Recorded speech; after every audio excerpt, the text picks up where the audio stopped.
Finn, it's great to have you at the Retail Tech Show. You're looking remarkably good for a guy who got up at 2 a.m. yesterday. Thank you. How have you enjoyed it? It's been super, super nice. A lot of good learnings, I would say. Yeah.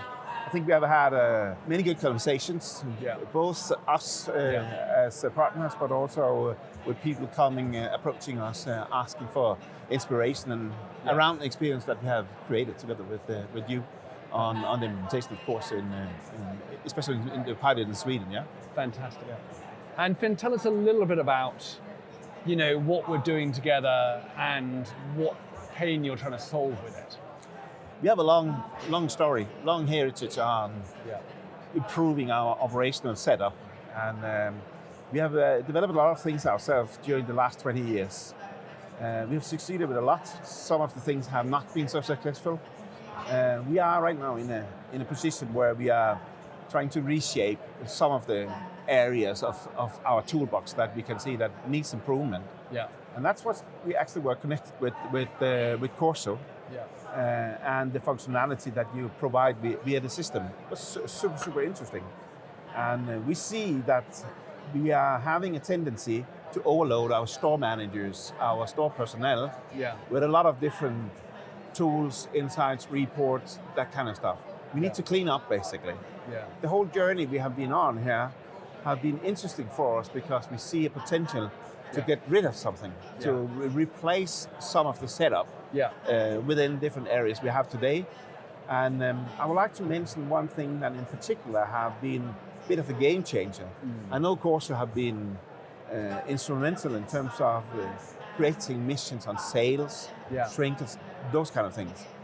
But when we started the dialogue of what this potential could be for us, the whole audit piece came through, and the connection between how we saw that area, a really important area for improvement, in connection to the functionality that you already have established in the system, we actually were sitting with a very clear impression that, hey, this could be a new infrastructure for us. Kind of defining the operational language in a way, so we will support and help our store managers and our store teams faster, better, and also they could reply quicker. And we will have a kind of a two-way dialogue on topics that needs to be solved, right? And it can really, it only grows from here, I would say. I mentioned this with the audit thing now. I see a lot of other potential, and if I should take a particular learning from what we have been talking about, looking into here. We had a colleague visiting the show here also from marketing. And basically one of the real gains we are going home with, got that 1 hour ago, is a new use case for how we also can optimize that piece of what we do within operations and how we execute at a better level. So, and Finn, it's interesting. That's why my job is just so fun. Because people bring operational problems, like your marketing colleague. And the first question is, well, is there any data that throws off? And if there is, you can create a new use case around it in often, a few minutes, etc. Exactly. And it's that variety that's so fun. So, exactly. I will say though that one important piece here that needs to be looked into is how do you administrate the strategy, the so-called game plan of how you do things. What will be the areas that you create your missions within? And I think in the results we have so far, I think it's fair to say that we really have been relying on the input we have from our store managers and the input they have been giving us, because they know the best what they need, they know the best how they actually can utilize this, they know the best how that will increase the speed in completing the tasks they have each and every day. And that has been quite a learning, I would say, to see that we are talking about something where it's driven by our store managers rather than having a project manager coming, presenting something and just push it out. That's something that for me tells that this is something that is really, really solid in terms of helping us out with great support. And operationally, how are you getting that feedback from the store managers? Are there a few kind of particular evangelists you go to, or do you crowdsource it? I think no. I think what we typically do, we are looking for the people that really are showing the interest and having the highest level of passion from the very beginning. Yeah. They will also be in the very end the best advocates.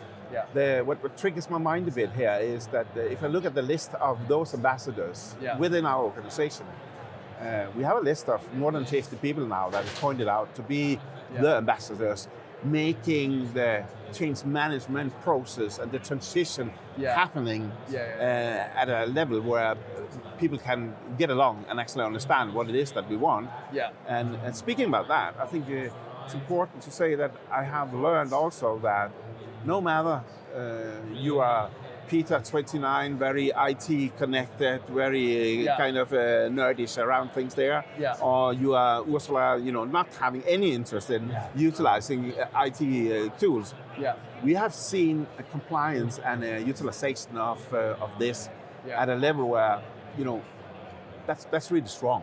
It's something that, it's very intuitive. Yeah. The compliance to it is pretty high. The engagement numbers we saw from the very beginning was super high. Right? So and remind me, you didn't do a huge amount of training, did you? You kind of released it. It was internal work groups in the startup process and in the phase there where it was built from within. As I say.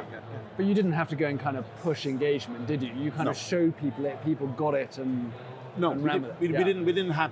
There's not a kind of an in-selling point as such. Of course, Emma, as the project lead for this, have been very instrumental in organizing. But a big part of this is basically, we're talking about people here, right? Really to, take the temperature of what does it take? What would you need in order to succeed? So, we have. I think we have had a very great start on this. Good. And then just actually from the kind of IT side too, because there's kind of two phases of implementation. There's getting users, store managers, district managers trained on the tool and going, which has been pretty, straightforward. And there's also the getting data into the system. And could you talk a little bit about that? Has that felt heavy? You had to kind of twist some IT arms, or is it? I think we have been, that's one of the things that have surprised me a bit compared to many of the other processes that we have been running over the years. We have been relatively agile in terms of how this have evolved. And I would say that the speed and the speed in replies and the way that we actually have even developed the product have been very interesting. I don't think we have anyone sitting with the feeling that, we're dealing with a new product, nothing happens. I have really pushed 3 times here, nothing happens, I think we have very high level of quality in terms of what is happening, even though you're speaking to people that have not had all the background info around how does this actually work. And I think you've done a good job there, actually. I will praise that.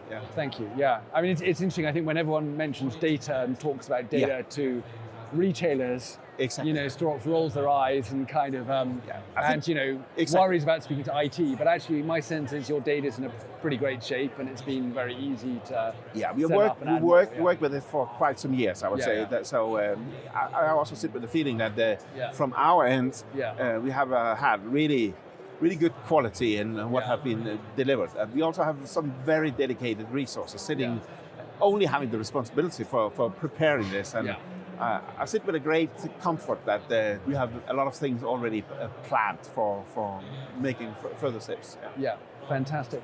And I guess final question for you, Finn. Talking to you over the last few days, you've got such a clear vision of where you want to take this potentially over the next several years. Can you just talk a little bit about, if you were a store manager in 3 years' time using Quorso, what that would feel like, and what else might be in it? Yeah, first of all, as I said, we are talking about people. We are all kind of different at some point of time, depending on what interest we have, etc. What I see in front of my eyes is that with the implementation of this, we are basically implementing a new infrastructure. We are speaking a new operational language that is much more 2025. We'll free up a lot of time. We will provide our store teams and store managers with facts much quicker than they will be able. Even you are a good store manager and you know where to look at the reports. They will get facts with a lot higher speed than what you see today. Yeah. They will be able to act quicker, and it will be super beneficial for our customers that they see that they are really on their toes here. They will feel a difference because some of the store managers we have been working with already now, they really indicate that it goes so quick, 5-7 minutes. With the startup we have here, looking at the daily missions, reporting back, and then I'm done. And then I can continue back and concentrate on my people, on my customers, my store. I think that move is something we will see will really exponentially grow fast across markets, 100%. Puts a lot of pressure on our shoulders in terms of making sure that we are walking the talk when it comes to the change management piece of it. But we will free up a lot of time, and we are also, we will constantly from now on focus on what we can take away that we have been dealing with from before that is not necessary anymore. It's not a secret that we've been working with Power BI. It's a platform for reporting at sales market manager level, and we have a good store manager dashboard at each site. Well developed actually. What we can see is that we will most certainly reduce the opportunities to sit and drill and fix and print and work with data from platforms like this, because Quorso will actually be able to serve it in the future. You will get it automatically, right? I love that, and also the fact that everyone explores it in a different way. Yeah, exactly. Everyone comes up with a different answer given the same data set. Exactly. Yeah. Interesting. Finn, thank you very much. It's been an absolute pleasure to have you. Most welcome. Thank you. Johnny, delighted.